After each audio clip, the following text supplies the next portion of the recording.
Morning everybody. This is week 6. I'm out in the come down to the beach today. I think the place where I've come to may be better with the sunset than with the sunrise, but I'm gonna give it a go. Anyway. It's a little bit windy. There are a few clouds in the sky, so I'm gonna see the sun's due to come up in about 15 minutes time. The first place that I walk to right now is the sea's a little bit too high to go down to, so I'm gonna walk around to another place where I can walk down on the beach and see if we can get something from there. If not, there's some pine trees just a little bit up the road. I'm gonna go there. Once again, we're confined to the local town, so it's just a 5-minute drive from the house to get to this morning's location. Oof, look at my hair, beautiful bed hair. Alright, let's see what we get when I get down to the beach. So this is where I've come down to. It's a little outcrop. The good thing about this is, even though there's a lot of houses just about 10 meters away from this point, you can't see them. I'm gonna try and get something over there, looking towards those three rocks which are jutting out there, and the waves are quite violent at the moment. So I'm gonna go and set up the camera over there, try and find something for the foreground, and hopefully the sun's gonna light up the clouds just above them if I'm lucky. Let's go and see what we can get.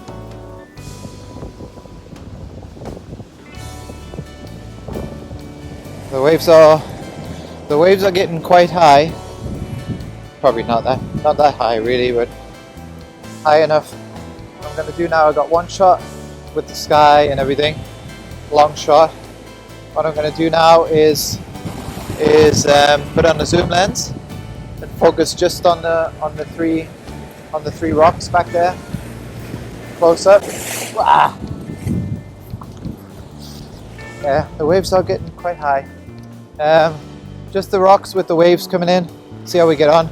That way I can be a little bit further back from the water as well, because once again I've managed to get myself a bit messy. All right, let's see how we get on with the zoom lens.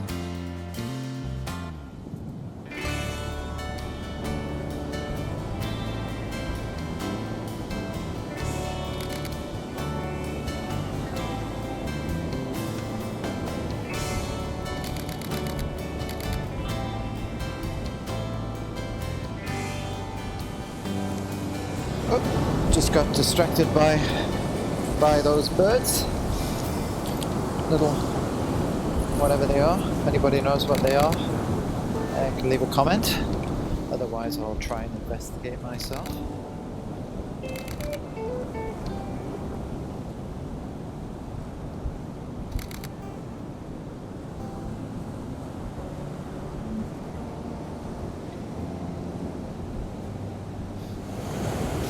So I'm going to take a couple of bracketed shots here, 2 stops over, 2 stops under.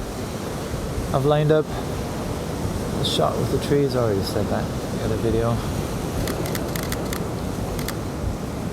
And then some of the rock pools from below. Let's see what the sun does behind these clouds in a moment.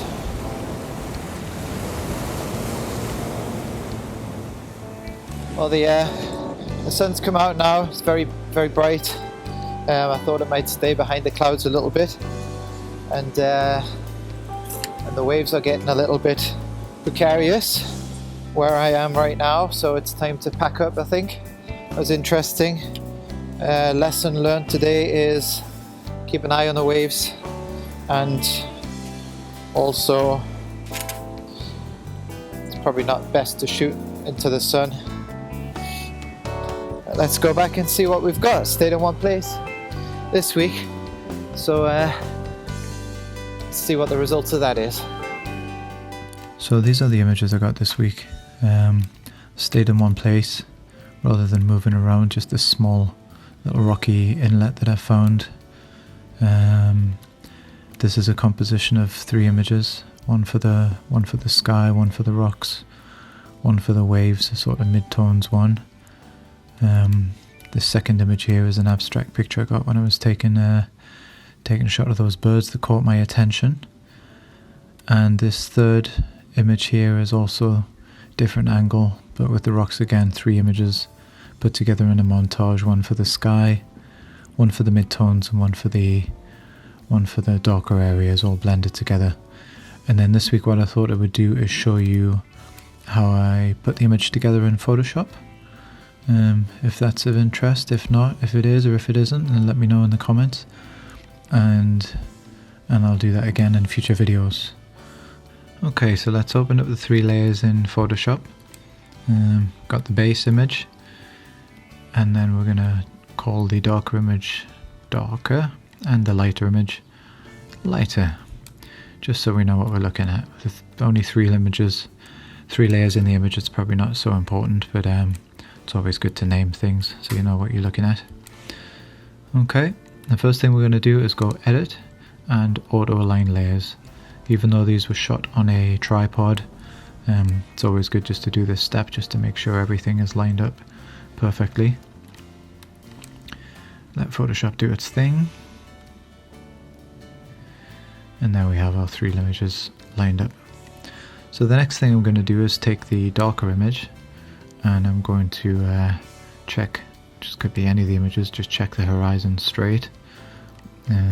There it goes. Okay, so we're not completely wonky. And we're going to take that image and we're going to apply a layer mask. We're going to say hide all.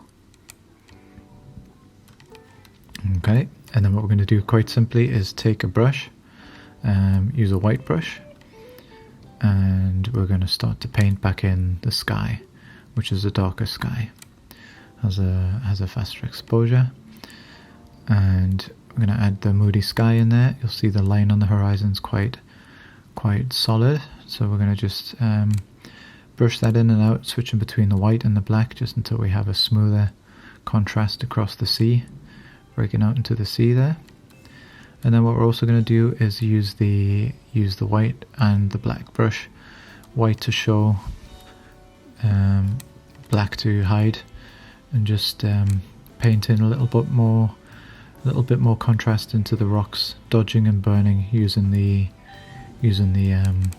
darker layer to add some extra shadow detail into the rocks. Okay. Next thing we do is the same with the light layer. I'm going to go up again, layer, apply layer mask, and we're going to hide all again if I can find it. Thank you. And what we're going to do now is just highlight some of the rock texture using this brighter layer to bring in some highlights. Just the same again, dodging and burning. White to reveal the layer which is hidden underneath.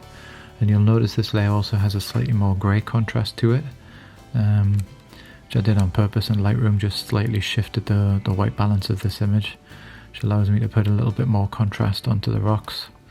Don't know if this is legitimate landscape photography or if it's breaking some rules, but I like it, and it's just for me, so that's what I'm doing right now. Just adding a bit more texture to the rocks in the foreground using that layer. Switch back to the dark layer a second and just tidy up the border between the sea and the sky, just to make sure it doesn't have any halo effects there. Make sure things blend in naturally. Obviously couldn't have done this with an ND filter, because we would have had a very solid line going across, and we would have lost some of the detail in the hill going off to the left hand side. Okay, and then just touch up once again my dark and my light layers. Everything is okay, so now I'm going to crop in the image, because when I auto aligned it, it slightly reduced the size of the image. I had some transparent pixels on the side. And then I think just to tidy it up, we're going to take off that little, looks like a man-made structure there on the left hand side, so I'm just going to crop in a little bit. Just bring it in about, let's go here, just remove that and leave just the grass at the top there. Okay, and that's the final image. So I'm quite happy with that. If you enjoyed it, then please like, subscribe and comment, and I'll hopefully see you all again here next week. Thank you very much.